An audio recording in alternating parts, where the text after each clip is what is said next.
Most Worshipful Grand Master, Right Worshipful and Worshipful Grand Lodge officers, past and present, distinguished guests, ladies, gentlemen, my brethren all, good afternoon.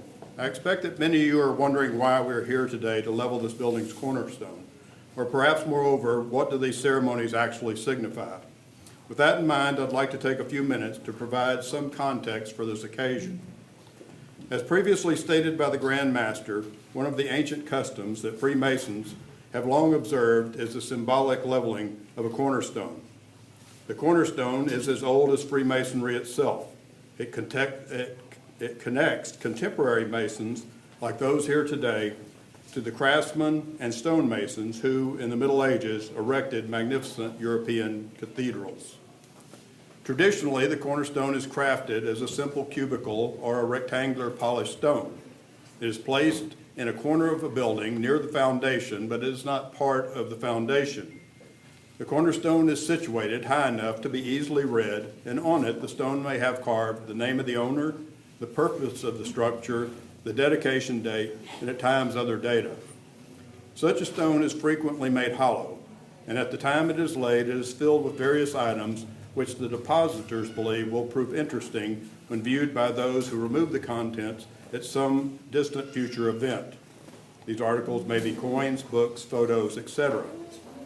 The tradition of depositing various articles dates back to the time of ancient Mesopotamia. It was then that the three essential working tools of the ancient craftsman, the square, level, and plumb, were discovered at the tomb of Sennacherib in Dar el Medina in Egypt. These were among the most ancient tools of operative masons ever found and date to the New Kingdom period between 1570 and 1070 BC.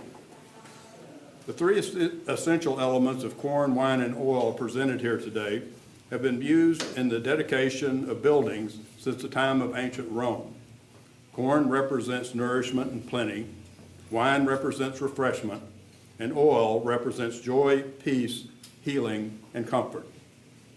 It is a custom of workers in stone or operative masonry to place the first stone or cornerstone of the building in the northeast corner. To a Freemason, the cornerstone is a symbol of morality. It is positioned between the north, which represents a place of darkness, and the east, which Freemasons consider a place of light. For a Mason, this symbolic path represents man's progress from darkness to light and from ignorance to knowledge. In antiquity, a cornerstone was leveled by the craftsman with great care. So long as the builders erected the walls in line with the two sides of the cornerstone, the walls would extend outward and remain true and square, however far they may reach. And then with the plumb line, they built the wall above the cornerstone.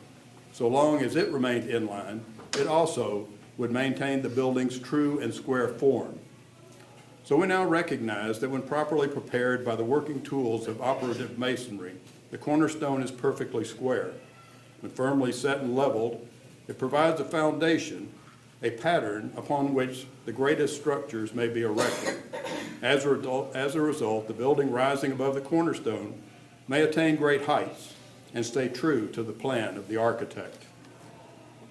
Today, the single cornerstone serves to remind us that if we are to build any lasting structure, whether earthly or spiritual, it must rest upon a firm foundation, one that is true and square.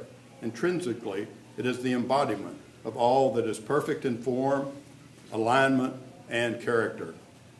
So too may the influences of our daily lives and actions expand into the world around us, and may that influence obtain great spiritual and intellectual heights as we follow a carefully crafted, venerable line generated by our personal cornerstone well set. To the members and presiding officers of Brady Masonic Lodge number 628, we express our sincere thanks and appreciation for giving us the honor and privilege of leveling this cornerstone on the McCulloch County Library. May this building stand ever tall amongst the citizens of this state. May the wisdom, strength, and justice of those who occupy it distinguish this building and this community with paramount integrity, impeccable reputation, and outstanding service. Thank you for your attention, and thank you, Most Worshipful Grand Master.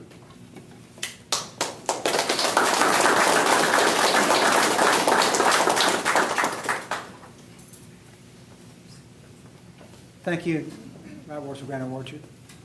Right Worshipful Grand Chaplain, will you lead us in prayer? Please stand. As we conclude the ceremony, may each of us go forth in our daily lives committed to live in accordance with the principles which we have here expressed. May we be given the wisdom to understand the truth and the courage to translate it into action. May the blessings of heaven remain upon this structure and go with and guide each of us as we depart. Amen. So let it be.